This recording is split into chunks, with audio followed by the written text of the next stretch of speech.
எல்லாருக்கும் வணக்கம். ஜஸ்வின் சமையலுக்கு வரவேற்கிறேன். கம்மங்கூழ் எப்படி செய்யுதுன்னு பார்க்கலாம் வாங்க.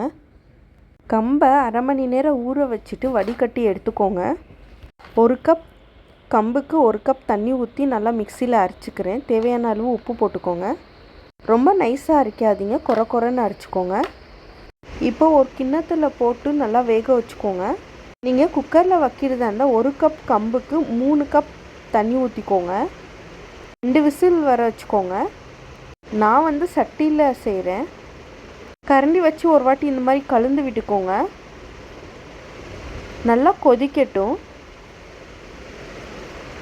20 நிமிஷம் நல்லா வேக வச்சு எடுத்துக்கோங்க.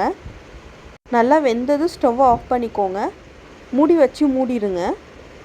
காலையில் எழுந்திரிச்சு தேவையான அளவு மோர் ஊற்றிட்டு தண்ணி ஊற்றி நல்லா கலந்து குடிச்சிக்கோங்க. டீ காஃபிக்கு பதிலாக இந்த மாதிரி செஞ்சு சாப்பிடுங்க, ரொம்பவே நல்லாயிருக்கும். இதில் சின்ன சின்னதாக கட் பண்ணி சின்ன வெங்காயம் கூட கட் பண்ணி போட்டு சாப்பிட்லாம்.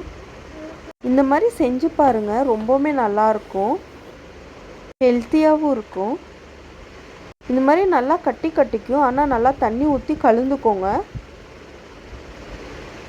கரண்டி வச்சு நல்லா கலந்து விட்டுக்கோங்க. உங்கள் வீட்டில் இந்த மாதிரி செஞ்சு பாருங்கள், எப்படி இருக்குன்னு சொல்லிட்டு கமெண்ட் பண்ணுங்கள். நான் தயிர் அரை கப் எடுத்திருக்கேன். இந்த வீடியோ உங்களுக்கு பிடிச்சிருந்ததுன்னா லைக் பண்ணுங்கள், ஷேர் பண்ணுங்கள், சப்ஸ்கிரைப் பண்ணுங்கள், பெல் பட்டனை கிளிக் பண்ணுங்கள். உங்கள் ஃபேமிலி அண்ட் ஃப்ரெண்ட்ஸ்க்கும் இந்த வீடியோவை ஷேர் பண்ணுங்கள். தேங்க்யூ. பாய் பாய்.